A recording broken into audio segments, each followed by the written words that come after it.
bastante interesante, ¿no? Como parte de los principios de la patología básica.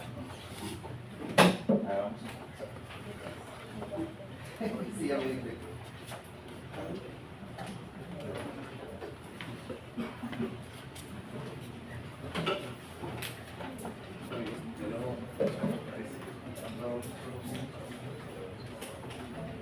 Bien, en sí cuando hablamos de los trastornos por depósito, ¿no?, relacionados al metabolismo de macromoléculas, vamos a ver que este tipo de trastornos en general, ¿no?, van a resultar por una mala acumulación o una acumulación anormal, ¿no?, de macromoléculas que son parte del metabolismo del ser humano, ¿no? Hablamos de lípidos, hablamos de proteínas, hablamos de carbohidratos, ¿no?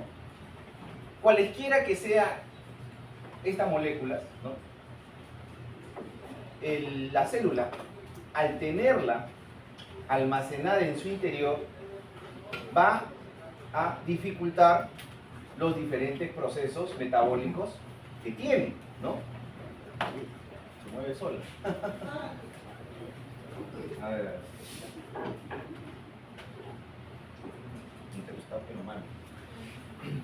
Y esto se debe a que estas macromoléculas van a tener que ocupar un espacio físico dentro de la célula, ¿no?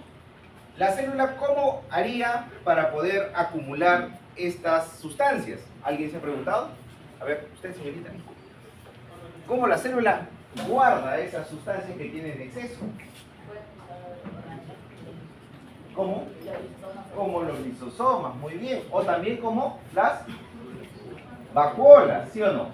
Entonces, cuando se va a ir almacenando, esto va a ir quitando espacio y dificultando las reacciones de otros procesos metabólicos, ¿no? Entonces, muy importante, ¿no? Esta acumulación llega a niveles que pueden ser perjudiciales. La pregunta que tenemos que hacernos es, ¿esta acumulación, la célula, la puede manejar por un tiempo limitado? ¿Puede adaptarse? O, si es que esta acumulación se perpetúa en el tiempo, ¿qué mecanismo dispondrá la célula para poder manejar esto? ¿Qué piensan ustedes?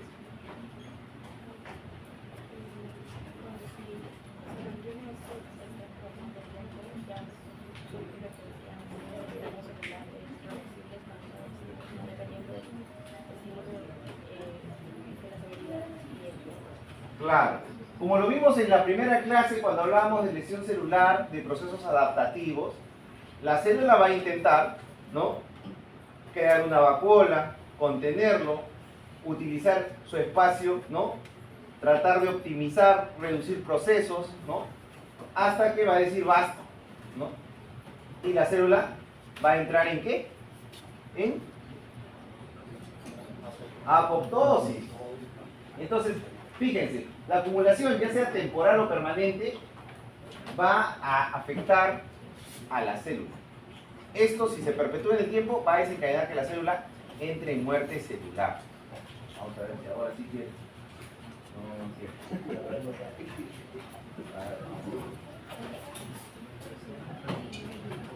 Ya, muchas gracias. Pero creo que la...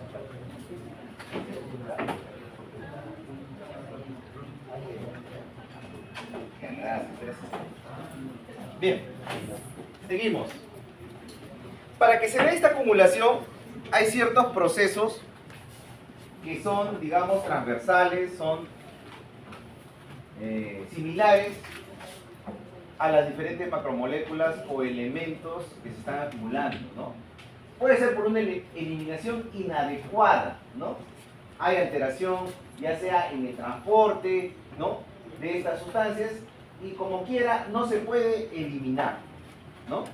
Entonces, como resultado, ¿qué vamos a tener? ¿No? Un acúmulo de estas moléculas, contenidas, como hemos dicho, en estructuras como vacuolas, ¿ya? También puede darse por una acumulación de sustancias endógenas, o sea, elementos que se producen en el interior, ¿no?, debido a que aquí hay una alteración en la morfología de esa macromolécula, ¿no? Normalmente ustedes saben que las moléculas tienen configuraciones, ¿no? Tridimensionales, que nosotros llamamos como, ¿qué pasó, chicos bioquímicos? Plegamientos, ¿no? Entonces, esas configuraciones, como lo dije también en mi grupo de interactivas, le permiten a la célula, mejor dicho, le permiten a esa molécula interactuar dentro de la célula. Tiene un sitio fijo donde se va a unir el receptor o el sustrato que va a tener la función. Si por el contrario, por un error de codificación genético, por una alteración en uno de los genes que participa en la síntesis de esa molécula, no toma la configuración que debe, ya no es útil esa molécula. Y al no ser útil, o no va a cumplir su función o no va a ser fácilmente degradada, ¿no? Entonces fíjense, se acumulan proteínas que pueden tener un plegamiento anómalo, ¿no? O tienen una configuración anormal y la célula no puede, digamos, usar sus enzimas, ¿no? No puede usar sus receptores o sus transportadores para poder sacarlos, ¿no? Entonces es muy importante, ¿no? Seguimos, por favor. Puede ser también que tenga la incapacidad para degradar un metabolito, ¿no? O sea, un elemento que se desprende de un proceso, ¿no? Químico, metabólico, ¿no? Metabolito. Y esto puede ser, ¿por qué? Porque puede que la célula tenga una falla en la síntesis de alguna enzima importante, ¿no? Entonces, el organismo no produce la enzima y por lo tanto no puede ser degradada esa molécula, ¿no? Esto lo conocemos como enfermedades por depósito lisosómico, que vamos a hablar dentro de un ratito, ¿no? También podría darse que se deposita y se acumula sustancias exógenas, ¿no? Y que la célula no tiene la maquinaria para poder degradarlo, ¿no? Imaginemos los casos de contaminación por sustancias exógenas, ¿no? Puede ser algunos elementos químicos, ¿no? Antracitas, puede ser el sílice, ¿no? Diversas sustancias a las que podemos estar expuestos y que no tenemos los mecanismos para poder degradarlos, ¿no? Entonces, una de ellas es acumular en el interior de las células, ¿no? Y esto, mientras la célula pueda, lo podrá hacer, ¿no? Pero luego llegará un momento en donde esto rebasa la capacidad de la célula, ¿no? Entonces se van afectando. Entonces, como ven, todos estos mecanismos son genéricos para un gran número de sustancias. Seguimos, por favor. En esta clase, porque este tema se va a tocar en dos clases, nos vamos a enfocar en los lípidos y en las proteínas, ¿ya? Y en la clase de la próxima semana ya van a ver el depósito de los glúcidos, de pigmentos, ¿no? Y de minerales, o sea, estas sustancias exógenas. Seguimos, por favor. Dentro de la acumulación de los lípidos hay tres formas que tienen una traducción importante, ¿no? Para la patología, ¿no? Por ejemplo, tenemos la esteatosis, ¿no? Que es una forma, creo, bastante conocida por todos ustedes, ¿no? De lo que vendría a ser una enfermedad por depósito, ¿no? Es el famoso hígado graso, muy bien. Y que lógicamente lo estamos viendo con mayor prevalencia, ¿no? Debido a la dieta occidental, debido a las costumbres de la ciudad, ¿no? A la poca actividad física, entre otras cosas, ¿no? A ver, regresamos, se está avanzando solito. A ver, regresamos. Ya. La otra, que también tiene una traducción importante, son la acumulación del colesterol y de los productos metabólicos de este, ¿no? Los ésteres de colesterol, ¿no? Esto sigue todo una ruta bioquímica compleja, ¿no? Para, digamos, determinar que en el interior de las células se vaya depositando estas sustancias, ¿no? Y también tiene una traducción histopatológica porque puede evidenciarse, ¿no? Entonces, Fíjense qué interesante, ¿no? Y finalmente vamos a tener lo que es los trastornos por depósito de lípidos complejos, ¿no?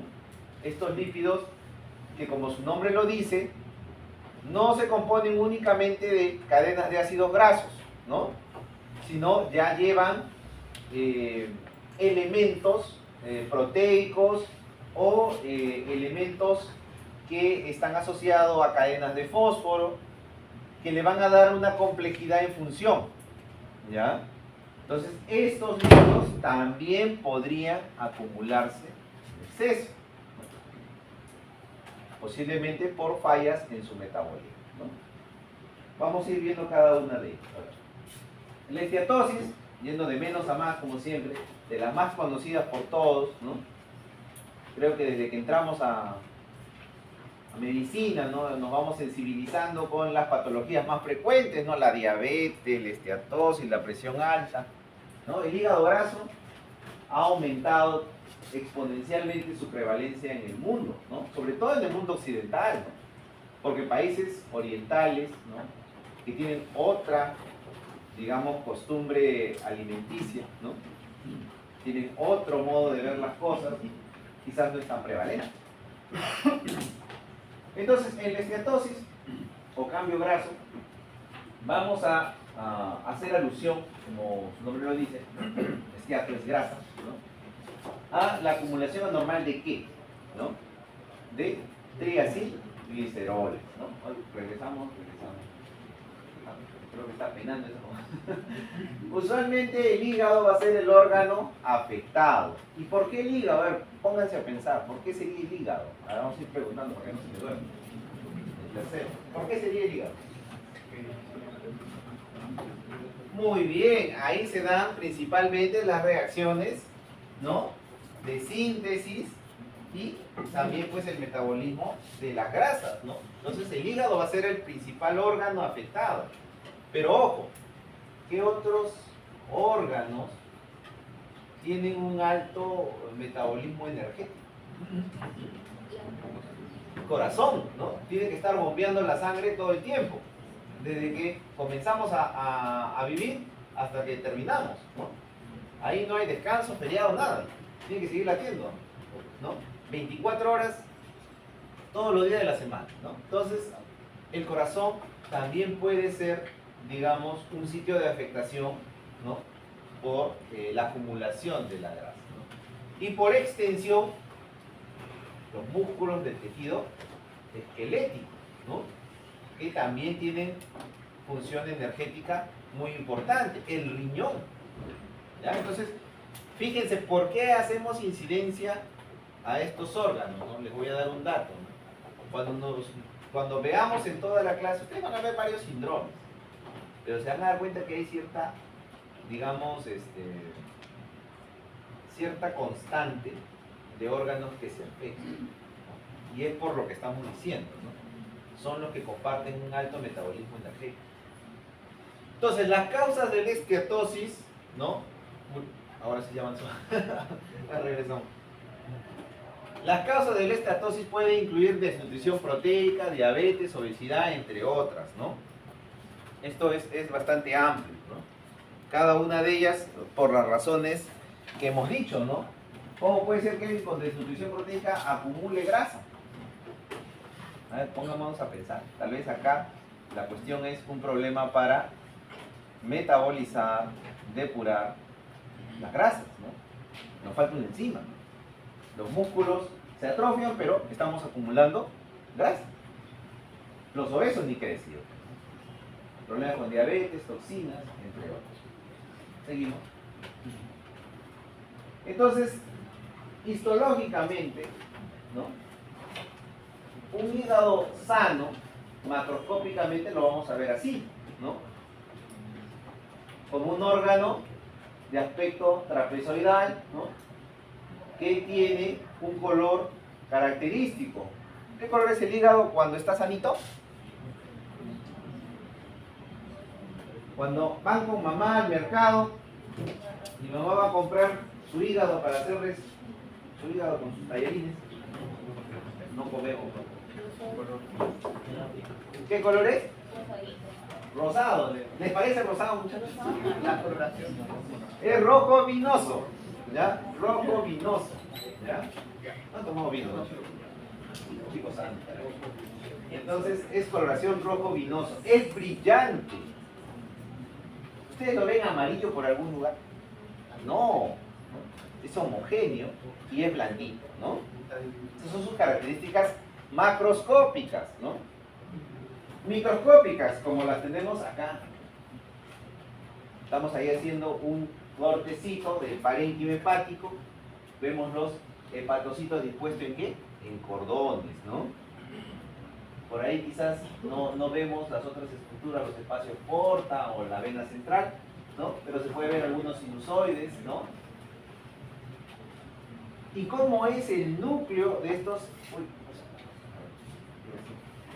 ¿Y cómo se ve el núcleo de estos hepatocitos? Central, muy bien, es un núcleo central, bien nítido, ¿no? Y el citoplasma es rosado, ¿no? Muy bien, rosadito. Ahora, ¿qué pasa en el hígado de las personas que tienen esteatosis? Ojo, ahí en la diapositiva ustedes ya están notando dos nombrecitos, ¿no? Una que dice no alcohólica y otra que es... ¿no? Claro, esteatohepatitis, ¿no? Pero hay una esteatosis no alcohólica y hay una que es alcohólica, ¿no? Naturalmente, ¿no? Entonces, también la ingesta de alcohol puede producir esteatosis, ¿no? O sea, aquellos pacientitos que son asiduos a la bebida van a hacer ese tipo de esteatosis, ¿no? Y de la esteatosis a la esteatohepatitis también hay un paso, ¿no? Vamos a ir viendo cómo se ve. Macroscópicamente, el hígado es de mayor tamaño. ¿Alguno de ustedes se ha hecho una ecografía del hígado? ¿O sus papás, mamás, hermanos mayores? Bueno, cuando se hace una ecografía hepática, usualmente ponen ahí hepatomegalia, ¿no? Y luego, ¿qué le ponen como diagnóstico? Descartar esteatosis hepática, ¿no? Porque digamos que es una de las causas frecuentes por las que el hígado aumenta de tamaño, ¿no? Y entonces cuando ustedes examinan a su pacientito, ¿cuál debería ser el límite del hígado? A ver, cuando lo examinan, o todavía no he llevado semio, ¿no? ¿No? Entre 12 centímetros, ¿no? El spam hepático, ¿no?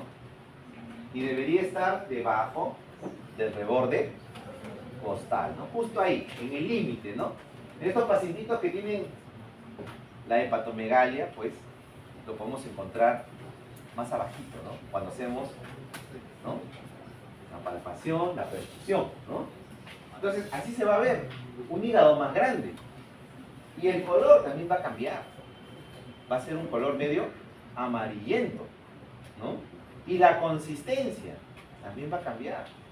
Va a ser un poco más firme, ¿no? El hígado cuando es un hígado normal es bien blandito, ¿no? Ustedes han tenido la oportunidad de tocar un hígadito de pollo. Es bien blandito. Apenas lo presionan ya lo deshicieron, ¿no? Entonces va agarrando más dureza, ¿no? Ahora es grande, ¿no? En la esteatosis, como en la esteatohepatitis, va a haber una evolución, ¿no? En primera instancia, en la esteatosis, ¿qué vamos a ver? Vamos a ver que estos hepatocitos van a ir acumulando. ¿Qué cosa acumulaban? Triacilgliceroles, triglicéridos, ¿no? Y fíjense, ahora, ¿dónde está el núcleo? A ver. En la periferia, ¿no? Diferente a esto, ¿sí o no? Entonces, el núcleo se va yendo hacia afuera. ¿Empujado por qué? Por una vacuola lipídica. ¿Se dan cuenta? En la esteatohepatitis se va a agregar un componente inflamatorio. ¿Por qué razón? Por el estímulo, ¿no? De las células. ¿Cómo se llaman esas células que están en nuestro hígado? De Kupffer, muy bien, ¿no?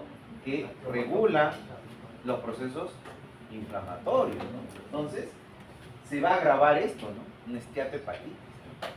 Si no se corrige esto, una célula de Kupffer estimula a otras células, ¿no? ¿Cómo son las células? Estelares, ¿no? Y que van a desencadenar, ¿qué cosa? Lo habíamos visto en la clase pasada, que hicimos inflamación y reparación. Fibrosis, muy bien. Y si empieza a haber fibrosis, ¿qué ocurrirá luego? La cirrosis. Entonces fíjense, primero tenía un tamañito, ¿no? Luego crece, se vuelve un poquito más duro y de ahí empieza a fibrosarse, reduce de tamaño y se pone muchísimo más duro. Y ya en cirrosis, ya ese hígado no es funcional, ¿no? Nuestro paciente tiene insuficiencia hepática. ¿Y qué requiere? Trasplante, ¿no? Fíjense, entonces la cosa no es ser un bebedor, también con la comida, la dieta ingesta en grasas, también puede ocurrir eso, ¿no? Muy bien, seguimos. Eso es en cuanto a la esteatosis, ¿ya? Ahora vamos a hablar de colesterol y los ésteres de colesterol. A ver, regresamos, aunque vamos a ver el tiempo, hay que dosificar. El metabolismo del colesterol, tengámoslo presente, ¿no? Es uno de los metabolismos que tiene mucha regulación, ¿no? Es muy importante, es una molécula energética, tiene una serie de pasos en donde intervienen un gran número de enzimas, ¿no? Es uno de los procesos más complejos que tenemos, ¿no? ¿Y por qué es importante? Porque provee elementos clave para la célula. ¿Cuál será el elemento clave? El colesterol para las membranas celulares. ¿Ustedes se acuerdan del mosaico, del modelo del mosaico fluido? ¿No? De la bicapa lipídica, ¿no? De los fosfolípidos que componían la membrana lipídica, ¿no? ¿Y en esa membrana dónde estaba el colesterol? A ver, acá el hombre se recuerda de biología, muy bien, a ver, ¿dónde estaba? Bueno, en el medio podría decir, estaba en la bicapa, pero hay que recordar cómo es la molécula de fosfolípido, ¿no? Es como una cadenita que tiene como una patita, ¿no? ¿Se acuerdan? Ya. Entonces, eso genera espacialmente el espacio para que ingresen las moléculas de ¿qué? De colesterol, ¿no? Entonces es muy importante para la fluidez de la membrana, ¿no? Para los distintos procesos, ¿no? Pero recordemos un poco más, el colesterol también ¿para qué más sirve? Porque ya sabemos que es de la membrana, ¿no? Hay que crecer un poquito más, recordar, porque ya deben haberlo escuchado. A ver, díganme. Formación de hormonas. Muy bien, para la formación de hormonas esteroideas. ¿Qué hormonas esteroideas conoce?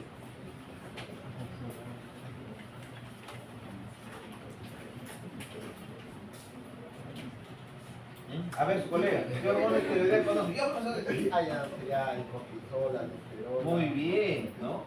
Cortisol, por ejemplo. ¿Qué otra más? Los estrógenos, las hormonas sexuales, ¿no?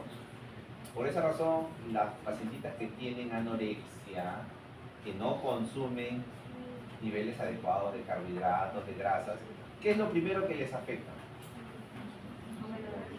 A la menorrea, ¿no? ¿Por qué? Porque se está alterando el eje hormonal. ¿Por qué? Porque no hay sustrato, ¿no? No es que hay algo malo en su cuerpo, sino que no hay sustrato. Si no hay sustrato, la maquinaria no se echa a andar, ¿no? Y el organismo es inteligente y dice, un momentito, ¿para qué voy a menstruar si no hay el sustrato? Voy a perder sangre y no voy a reponer nada, o sea. Entonces, se suspende la regla, ¿no? Entonces, tenemos las hormonas esteroideas, tenemos las hormonas sexuales, ¿qué más? ¿Ah? Muy bien, un componente importante en los ácidos biliares, ¿no? Muy bien, el colesterol también es muy importante, ¿no? ¿Qué más hay? A ver, las hormonas, ¿no? Relacionadas al metabolismo del calcio, ¿no? ¿Cómo se llama esa hormona? Colecalciferol, ¿no? Muy bien. ¿Qué más? Tiene la vitamina D. Entonces, no es poca cosa, ¿no? Es muy importante consumir el adecuado nivel de colesterol, ¿no? Entonces, muy importante. Cuando ocurren acumulaciones, lo que veníamos diciendo, ¿no? ¿Qué pasa cuando se va acumulando, no? Se van a tener que formar pequeñas vesículas, pequeñas vacuolas en el interior, porque eso no puede estar libre, no puede estar por ahí interaccionando, ¿no? Si yo tengo un exceso, tengo que formar una vacuola y tenerlo, ¿no? A demanda, ¿no? El problema es cuando tengo demasiado, ¿no? Entonces, ahí viene el problema. Y esto puede desencadenar procesos patológicos. ¿Seguimos? Tenemos tres formas reconocidas dentro de la histopatología para, digamos, trastornos relacionados al colesterol, ¿no? Digamos que estas tres son las que nosotros visiblemente observamos, no valga la redundancia, en nuestra práctica diaria, ¿no? Nos llega, por ejemplo, muestritas de vasos arteriales, ¿no? Que tengan algún proceso de enfermedad, ¿no? Vascular. Entonces podemos ver aterosclerosis, ¿no? Sobre todo cuando hacemos los estudios post-mortem, ¿no? Las necropsias, ¿no? Entonces ahí nos llega el pacientito, ¿no? Se hace la revisión por sistemas y se toman muestras de la aorta, ¿no? O de los grandes vasos, ¿no? ¿Y qué podemos encontrar? Si nuestro pacientito ha tenido un largo periodo de, digamos, ingesta de colesterol elevado, ¿no? Podremos observar formación de placas ateroscleróticas en los vasos, ¿no? Muy importante, ¿no? Con presencia. Uy, todavía. Regresamos. Otra, digamos, forma de presentación de este acúmulo de colesterol serán los santomas, ¿no? Que se producen cuando este colesterol está a nivel del tejido conjuntivo, ¿no? A nivel de la piel, a nivel de los tendones, ¿no? Hay personas que tienen así como pequeñas, da la impresión como verruguitas, ¿no? Alrededor de los ojos, ¿no? Alrededor de los pómulos, ¿no? Y que son planas en realidad, son como unas verrugas planas, unas sobrelevaciones planas, ¿no? También pueden tenerlo en los codos, ¿no? En algunas partes distales del cuerpo. Y son manifestaciones de este depósito a nivel subcutáneo de colesterol, ¿no? O sea, tal es el exceso que el cuerpo tiene que buscar lugares en donde ir almacenando, ¿no? Ya debe estar lleno el hígado, entonces está buscando otros lugares, ¿no? Colesterolosis, perdón. Esta es una de las cosas más rutinarias que vemos cuando hacemos el estudio de la vesícula, ¿no? Había mencionado su colega que la bilis, ¿no? Estaba compuesta por colesterol, ¿no? Correcto. ¿Por qué otras cosas más estaba compuesta? A ver, para recordarnos. Muy bien, por fosfolípidos, por lecitina, ¿por qué más? En realidad hay tres componentes, ¿no? Colesterol, tenemos fosfolípidos, ¿y qué más? Ácidos biliares, ¿ya? Tenemos esos tres, los pigmeos, ¿ya? Muy bien. Entonces, cuando nosotros hacemos el estudio macroscópico de la vesícula, ¿no? Imaginemos que esta vesícula tiene una gran concentración de colesterol porque nuestro pacientito, pues, come bastante. Entonces, cuando nosotros miramos esa mucosa va a estar cargada de macrófagos. ¿Por qué? Porque al final el colesterol en el organismo, ¿cómo se va a, digamos, a presentar o después de metabolizarlo? ¿Cómo puede, digamos, quedarse en el tejido? Como cristales, muy bien, en formas de cristales, ¿no? Entonces, esos cristales pueden activar los procesos inflamatorios, ¿no? Y basta que se active un proceso inflamatorio y ¿quién viene? Tienen macrófagos a ver la situación, ¿no? Y los macrófagos, al ver esos cristales, ¿cómo los trata? Clase de la semana pasada. Como cuerpo extraño. ¿Y qué hace? Se lo come. Como él se lo puede comer, ya no llama a otro, ya no se fusiona, ya no hace nada más. Un macrófago se comió un cristal de colesterol y ya se llenó. y llama a otro macrófago. Vamos a ver. Seguimos. A ver, en esta primera imagen tenemos el de la placa de ateroma, ¿no? Fíjense, ¿no? Acá está nuestro vaso arterial, ¿no? Y fíjense, se ha formado esta estructura adosada a la pared del vaso, ¿no? Todavía no hemos tenido la clase de trastornos hemodinámicos, ¿correcto? Ya, pero vamos a adelantar una idea, un concepto, ¿no? Para que nosotros tengamos una lesión vascular, ¿no? Un daño en el endotelio, tenemos ciertos elementos, ¿no? Uno de ellos que es el flujo, ¿no?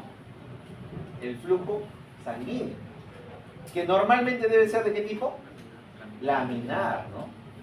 Pero en un paciente que tiene trastornos hemodinámicos puede ser turbulento, ¿no? Entonces, imagínense, pues acá tenemos nuestro endotelio bonito y de pronto diferentes fuerzas vectoriales, producto de la turbulencia, pueden desencadenar pequeñas lesiones del endotelio, y en un entorno con un plasma cargado de colesterol, este colesterol y estas lipoproteínas tienden a sedimentarse. Como se sedimentan, vienen células inflamatorias, ¿no? Motivadas por la presencia de este colesterol. Entonces vamos a tener acá un proceso inflamatorio, y cuando se resuelva se va a depositar tejido conectivo, ¿no? Va a haber fibroblastos y luego se va a retapizar, y el calibre original se va a ir reduciendo. Como esto es una alteración dentro del vaso en un segmento dado, generará luego más flujo turbulento. ¿Se dan cuenta? Y ese flujo turbulento, ¿qué provocará? Nuevamente una lesión endotelial. Si por ahí le añadimos que tenemos algún trastorno de la coagulación, empezaremos a formar ¿qué cosa? Trombos. Entonces, fíjense, todo es un continuo. Esta estructura que se va a ir produciendo en este vaso, entonces, es la que nosotros vamos a conocer como placa aterosclerosa, ¿no? Y en su interior, ¿qué podemos encontrar? Podemos encontrar el colesterol, y podemos encontrar también los macrófagos que digieren el colesterol. También se puede encontrar, ¿no? Aparte pues, de la fibrosis, de fibroblastos, y asimismo también esto presenta algunos nuevos vasitos chicos. Seguimos. Acá por el contrario vamos a ver, ¿no? Los famosos santomas. Fíjense. ¿Ven acá? Son estructuras que parecen o simulan pequeñas vesículas, verruguitas, ¿no? ¿Lo ven? Fíjense dónde salen, ¿no? Cara posterior del brazo, región escapular, ¿no? Región abdominal, posterior, ¿no? A nivel de la región de los muslos, ¿no? Y esto se va a ir dando, ¿por qué? Porque hay un exceso de colesterol. Entonces se va a ir depositando a nivel subcutáneo. ¿Ya? Seguimos. Esta es la famosa colesterolosis que les habíamos mencionado. Fíjense, vamos a agarrar una de estas ya. Acá, por ejemplo. Esta de acá. Esta se ve bonita. Concéntrese en esta. El núcleo todavía está al centro. Todavía lo recuerdo como un macrófago. Uy, eso. A ver. Todavía lo recordamos como un macrófago como es, ¿no? Pero ¿qué notan en su citoplasma? ¿Se ve liso? ¿Se ve uniforme?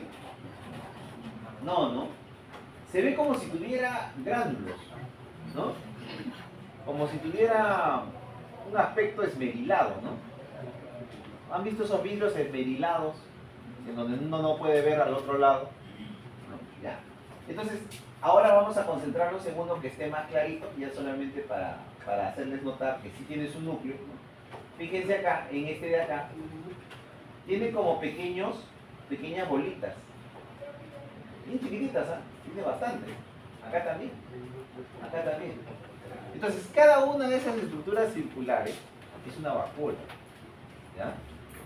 Es una vacuola que contiene colesterol.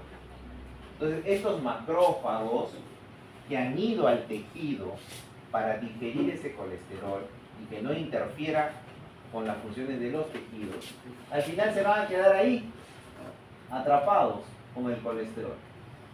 Eso es la colesterolosis, ¿ya? La presencia de macrófagos espumosos que contienen en su interior colesterol, ¿ya? Eso también lo podemos ver, usualmente, como le digo, lo vemos en el estudio de la vesícula, pero puede también estar en otros lugares, ¿no? En donde haya un acúmulo de grasa. ¿Seguimos?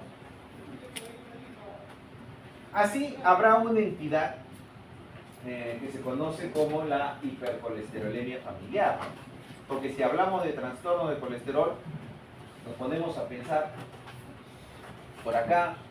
Ahorita son jóvenes, claro, tienen mucha actividad, van de un lado al otro, clase por aquí, clase por allá, a veces se saltan una comida. Pero conforme van creciendo, como que baja el ritmo, ¿no? Entonces, todos podemos ser pasibles de tener cierto grado de elevación del colesterol, por el mismo tipo de vida que tenemos. En estos casos es completamente diferente. En estos casos, estos pacientitos tienen una enfermedad de fondo, ¿no? En donde los niveles no son los niveles de elevación que puede manejar un paciente común y corriente, ¿no? Que más o menos manejará pues sus 240, 260 de colesterol, ¿no? Estos pacientitos manejan tranquilamente 400, 600, ¿no? O más de colesterol, ¿no? Entonces, estos pacientitos forman parte de un grupo que pertenece a esta entidad que se llama hipercolesterolemia familiar, ¿no? Que es una enfermedad genética, ¿no? Autosómica dominante, ¿no? Papá la tiene, los hijos lo van a tener, ¿no? Autosómica dominante, ¿no? Enfermedad de receptores, porque se afectan los receptores para el colesterol, ¿no?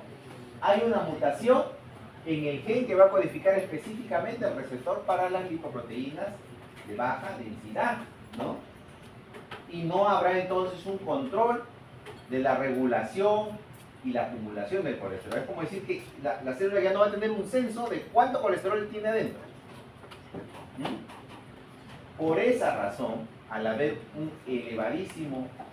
una elevadísima concentración de colesterol, se va a asociar a todos esos fenómenos que describimos, pero más temprano, ¿no? O sea, si esperamos una aterosclerosis en un pacientito de 60, 50, quizás un pacientito que no se cuidó mucho en los 50, pero normalmente entre los 60 y 70, ¿no? Esperamos eso, acá se va a dar en los 20. No sé si ustedes han escuchado esas noticias, ¿no? De otros países en donde la obesidad infantil es ya un problema, ¿no? Y se está viendo que ellos, o sea, los países desarrollados que tienen obesidad infantil, ya están haciendo placa aterosclerótica a la edad de, ¿no? De su niñez, ¿no? Imagínense la epidemia que se viene. Entonces, se va a asociar a la presencia de aterosclerosis temprana, santomas y lo que es más, infartos del miocardio, ¿no? ¿Seguimos? Ahora vamos a tratar de apurar porque estamos contra la hora y todavía nos faltan proteínas. Recordemos algunos aspectos importantes del metabolismo del colesterol. 7% va a circular como el LDL, ¿no?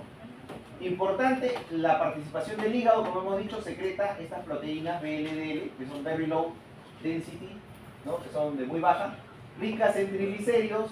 Asimismo, la secreción de estas proteínas se va a separar a nivel muscular, a nivel de tejido adiposo, ¿no? Por una enzima, ¿no? La lipasa, la lipoproteína lipasa, ¿no?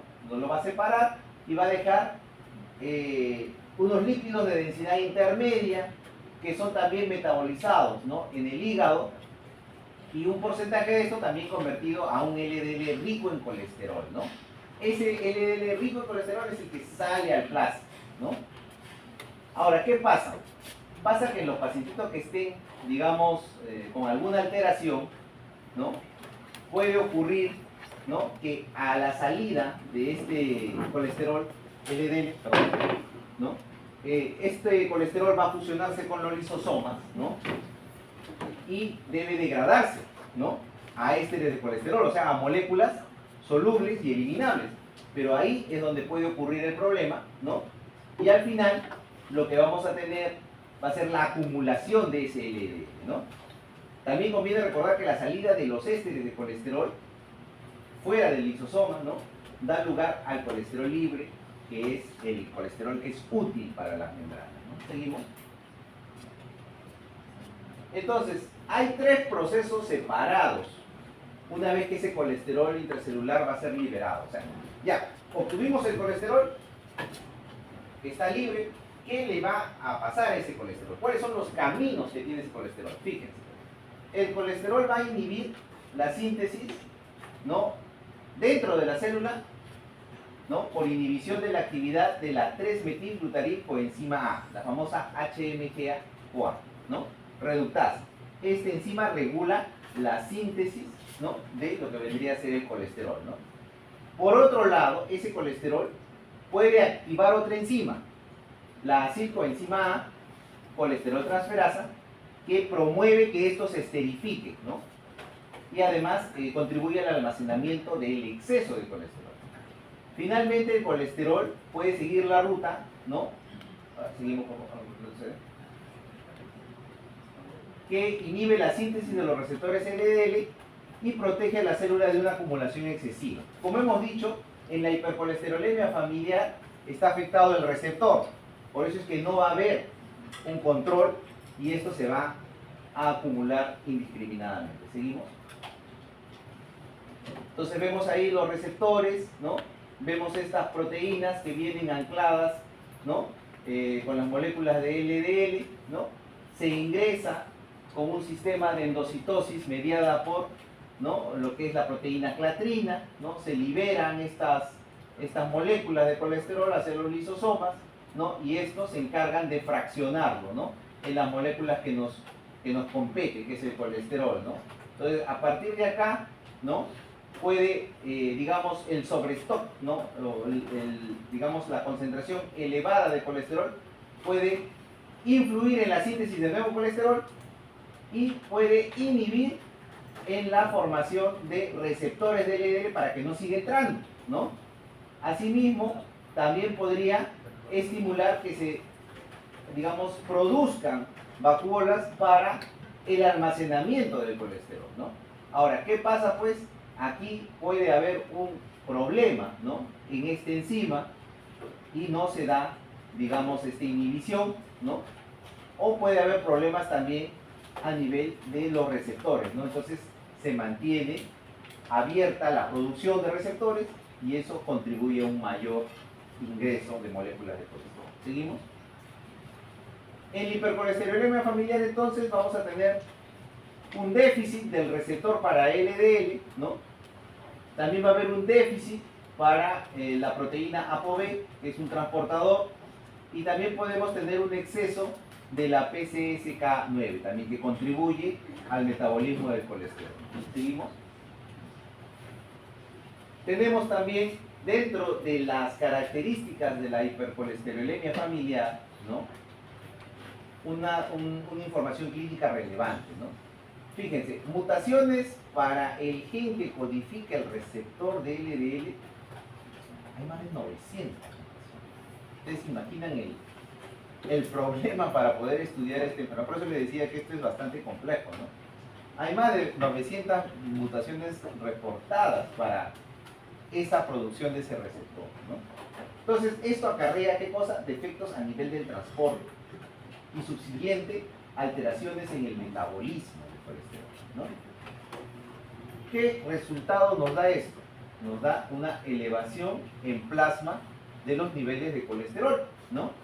Entonces, aquí también influye la actividad que tiene el LDL, ¿no?, el receptor de lo que vendría a ser el LDL, ¿no?, porque puede incrementar su actividad y desplazar ese LDL al interior de la célula, ¿no? Ahora, un dato importante es el descubrimiento de ese rol que tiene el receptor ha permitido la reducción de la concentración del colesterol que circula, ¿no?, en plasma, ¿no? Y esto puede aumentar la síntesis de receptores a través de inhibición de ¿qué? de la HMG coenzima A reductasa, ¿no? Esa es, digamos, el foco hacia donde está apuntado los tratamientos en el caso de hipercolesterolemia, ¿no? Al menos ese es el que más, digamos, efectividad ha dado hasta el momento, ¿no? ¿Seguimos? Clínicamente, ¿qué van a ver? Lo que hemos dicho, ¿no? Ustedes cuando estén en la consulta, poco o nada van a ver de receptores y vías. Lo que van a ver es esto, ¿no? Van a ver los famosos santomas, ¿no? Fíjense acá, ¿no? Acá. También el depósito de colesterol puede darse a nivel de ¿qué? A nivel de la córnea, ¿no? Imagínense, tienen esta opacidad. Y también puede verse como estas pequeñas lesiones, ¿no? A nivel de lo que son zonas de flexión, como son las falanges, las rodillas. Fíjense, este es un niñito, ¿no? Imagínense, esta enfermedad pues ya va afectándolos desde una edad muy temprana, ¿no? ¿Seguimos? Eso es lo que ustedes ven y eso es lo que nosotros vamos a ver, ¿no? O sea, los patólogos vemos esto, ustedes ven lo clínico, ¿no? Nosotros ¿qué vamos a ver a nivel de la piel? Acá está la piel, se ha adelgazado el espesor de la epidermis, ¿no? ¿Producto de qué? De la acumulación excesiva, ¿no? Porque ustedes saben que su epidermis tiene crestas, ¿no? Epidermis tienen papilas, ¿no? Pero acá lo ven aquí, puro planito, miren. Y está adelgazado, ¿no? Entonces, ¿qué estamos viendo acá? Estamos viendo una gran cantidad de macrófagos. Acá están los macrófagos, miren hasta dónde se prolonga, ¿no? Hasta la dermis profunda, ¿no? Entonces, eso está lleno de macrófagos. Y acá, uy, otra vez, acá tenemos los cristales, fíjense, los cristales de colesterol, ¿no?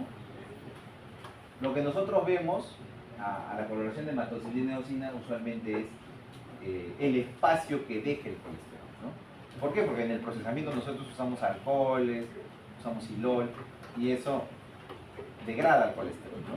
Pero ¿qué cosa deja? Deja el espacio físico que lo ocupaba, ¿no? Y lo vemos así, como pequeñas espículas, como agujas, ¿no? Acá hay macrófagos que tienen vacuola de colesterol, ¿no? Muy bien, seguimos. Y el tercer punto, habíamos mencionado que eran las enfermedades por depósito lisosómico, ¿no? En este caso, sus siglas en inglés es LSD. No confundamos con el otro LSD, ¿eh? Es otra cosa totalmente diferente. Es un subgrupo de trastornos metabólicos hereditarios.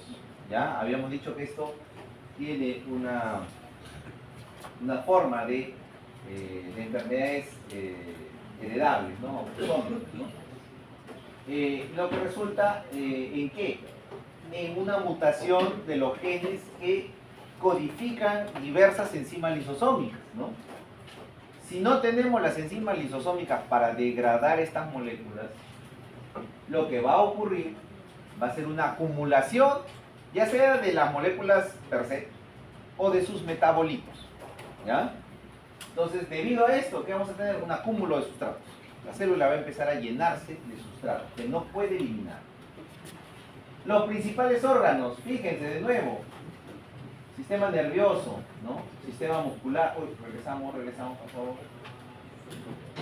Sistema muscular, tejido retículo endotelial, los riñones, el hígado también tienen bastante tejido retículo endotelial, y el tejido hepático, ¿no? Esos van a ser los órganos, los tejidos blancos, ¿ya?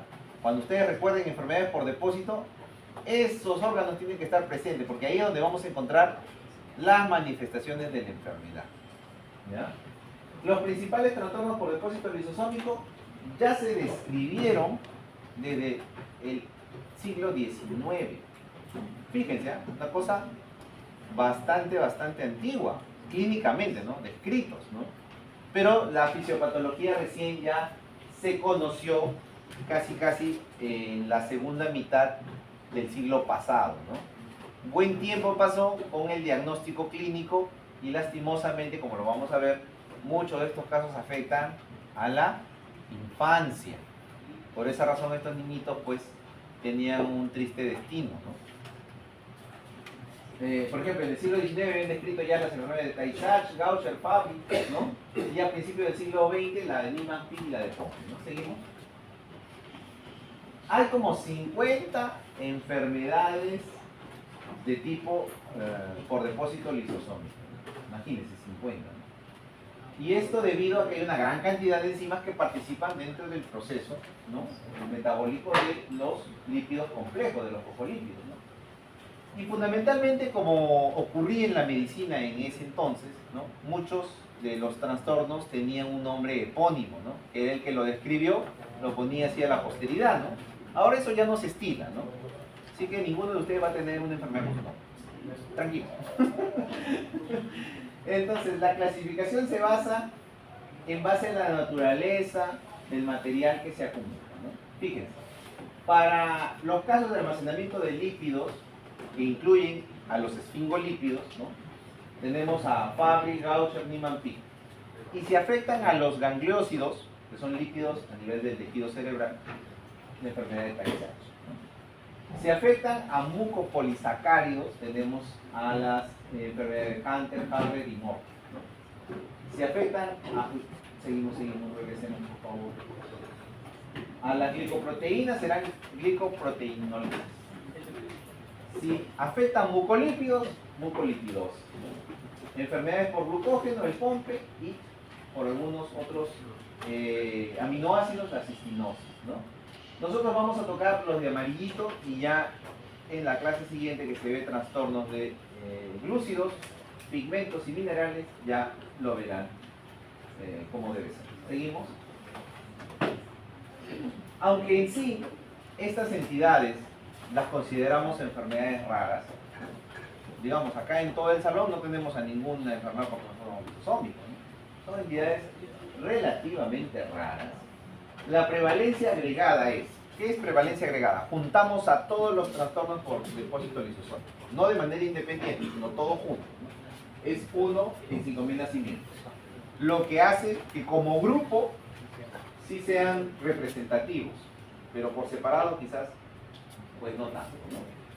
Son además el segundo grupo más común de errores congénitos del metabolismo, 1 entre 1.500 nacimientos, ¿no? No sé si ustedes tienen hermanitos chiquitos, hace poco hayan nacido, ¿no? O digamos de algún hermano que ya ha tenido hace poquito sus hijos. ¿Y qué se estila ahora cuando los bebitos nacen? A ver, ¿qué hacen en las clínicas, en los hospitales? Bueno, más en las clínicas, ¿no? Le toman una muestrita al bebé en su taloncito, ¿no? ¿Para qué? A ver, ¿no? Muchas caras sorprendidas. Dios mío. A ver, por ahí. Muy bien, para descartar enfermedades genéticas, ¿no? La fenilcetonuria, ¿no? Para descartar... Uy, regresamos. Para descartar también los trastornos tiroideos, ¿no? Para descartar enfermedades por depósito lisosómico, ¿no? Ya va a depender del kit que querramos, ¿no? Hay enfermedades que son 8, 10, 12, 20, 120 y 1000 enfermedades, ¿no?, dependiendo de la clínica y el bolsillo, ¿no? Pero eso ya se está estilando a hacerlo.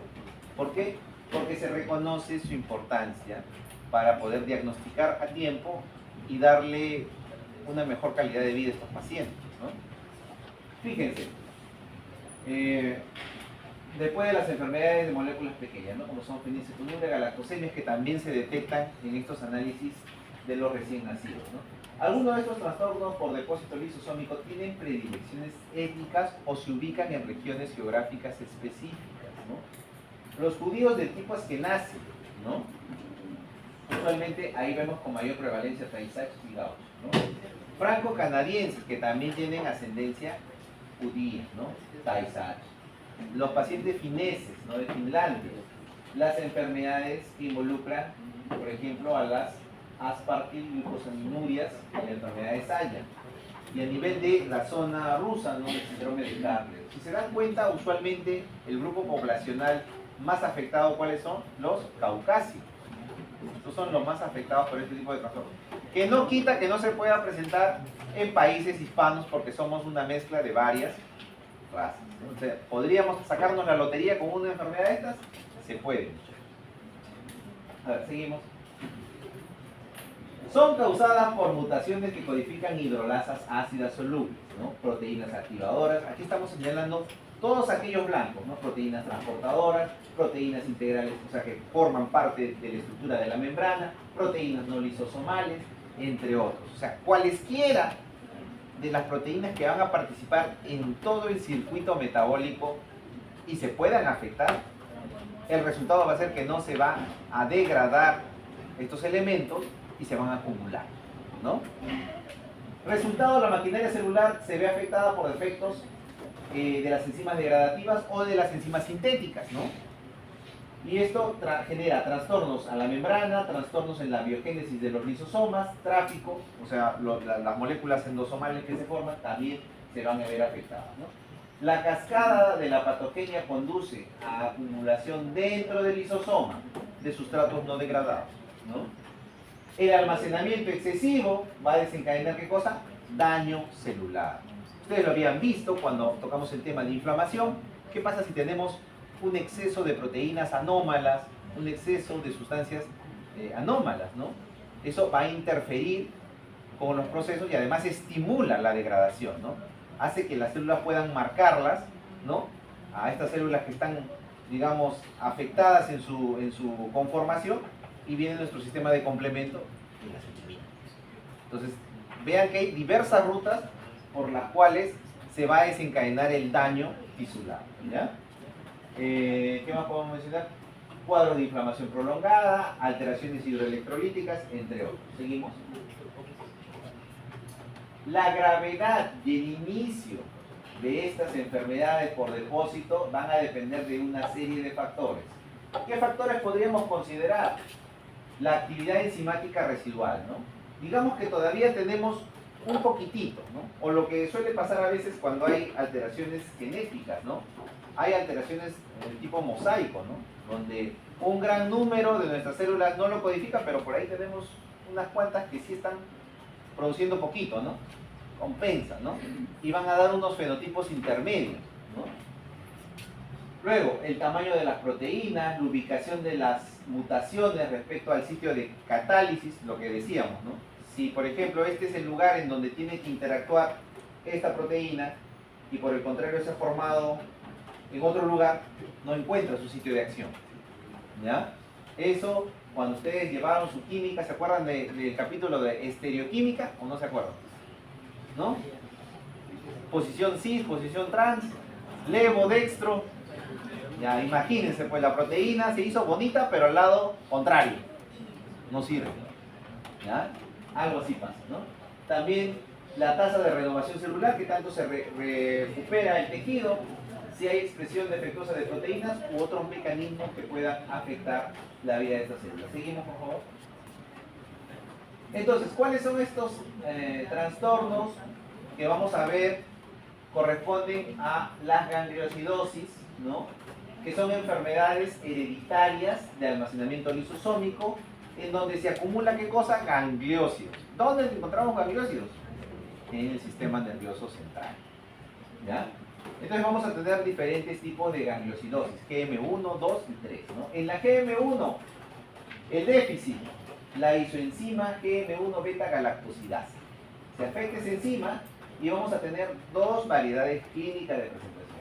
El tipo 1, que es infantil, o sea, lo vamos a ver desde el inicio de la vida del bebé, retardo psicomotor y hepatoesplenomegalia. Nuevamente, sistema nervioso central afectado, hígado, vaso afectado, porque tienen una gran cantidad de retículos endoplasmáticos, ¿no? Tipo 2, la juvenil, problemas neurológicos. Seguimos. En la gangliosidosis GM2, ¿cuál se afecta? Se afecta la acumulación del gangliósido GM2, ¿ya? Y esto va a dar tres tipos de enfermedades. La enfermedad de Tay-Sachs, en donde la deficiencia va a ser una enzima, la hexaminidasa alfa, ¿no? ¿Qué nos produce? Debilidad y retardo psicomotor. En la del tipo 2, la enfermedad de Sandro, ¿no? Que nos produce una deficiencia de hexaminidasa alfa y beta combinadas, ¿no? Va a haber problemas cardiovasculares, neurológicos. Y la 3, que es una forma juvenil, ataxia y pérdida progresiva de la capacidad intelectual, ¿ya? O sea, el deterioro ya viene cuando ya se ha formado pues la persona, ¿no? Y es bastante crítico, ¿no? Porque vemos cómo rápidamente se deteriora el paciente, ¿no? Seguimos. La gangliosidosis GM3 o esfincolipodistrofias, ¿no? Hay ausencia de esta enzima, GM3, UDP, N-acetilgalactosaminidil transferasa, ¿no? Suena bien complicado, ¿no? La acumulación de gangliósidos GM3 se va a dar ¿en dónde? Cerebro, hígado, ¿no? Entonces las manifestaciones van a ser hepatoesplenomegalia y problemas de naturaleza neuromórfica. Seguimos. Uy, nos pasamos una. En sí, cuando hay una deficiencia de galactosidasa, se acumula la GM1, el queratán sulfato, que es otro digamos, de los elementos que van a participar, y fíjense, a todo nivel, sustancia gris, a nivel de lo que vendría a ser la visión de la retina.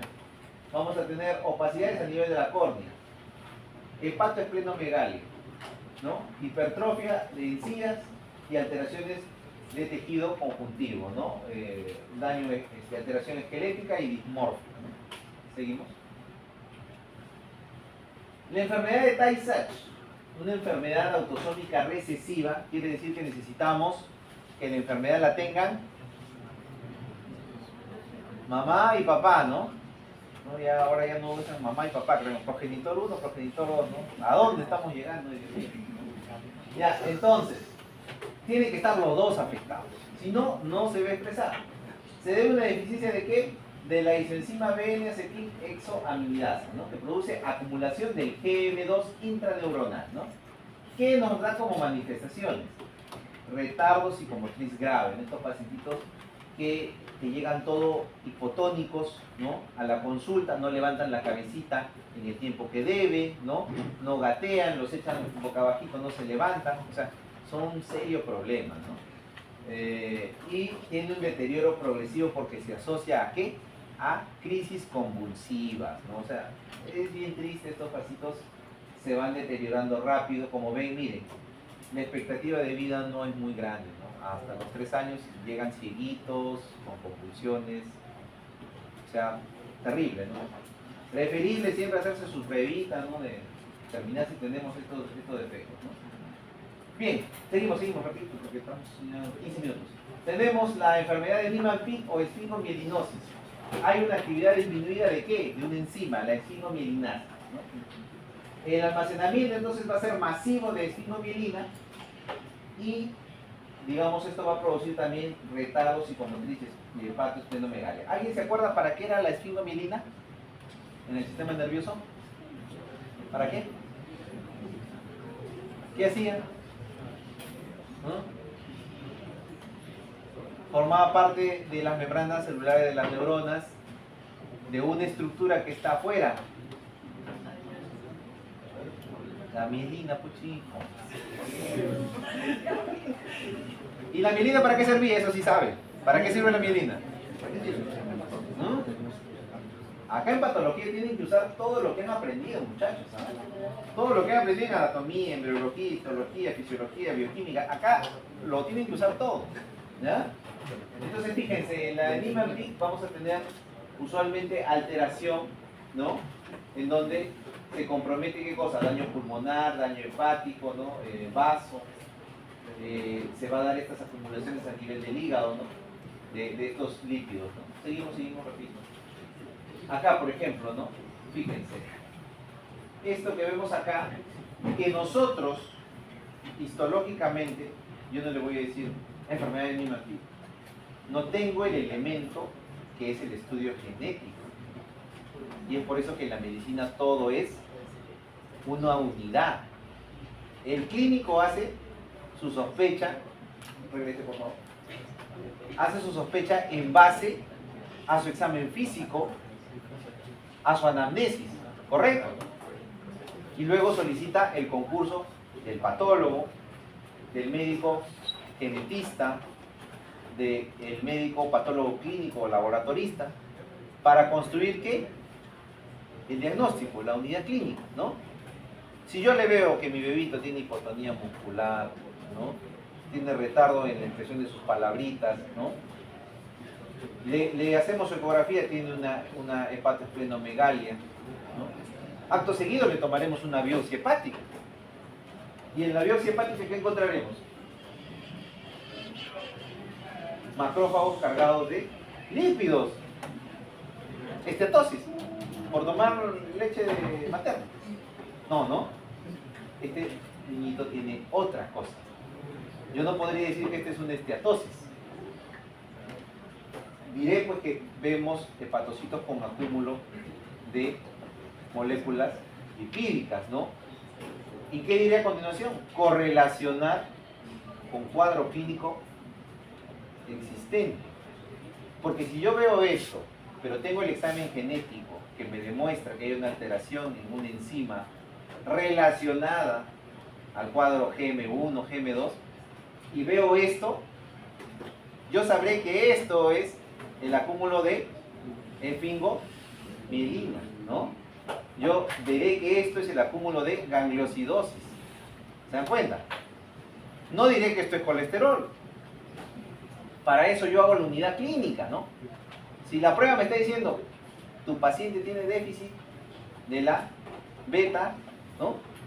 Gangliosidasa, entonces, ni hablar, pues, ¿no? Lo que voy a ver no son triglicéridos, ¿no? Muy importante. Entonces, yo veo la traducción histológica, pero no tengo cómo determinar qué lípido es. Yo lo veo en el contexto clínico del paciente. Seguimos, por favor. Finalmente vamos a hablar de las acumulaciones proteicas. Ya nos quedan como 10 minutos. Las acumulaciones intracelulares de las proteínas suelen aparecer como gotículas redondeadas, eosinofílicas. Ese dato es muy importante, que lo vamos a encontrar en el citoplasma, ¿no? En trastornos como ciertas amiloidosis se pueden ver a nivel del citoplasma, ¿no? O incluso fuera del citoplasma, ¿no?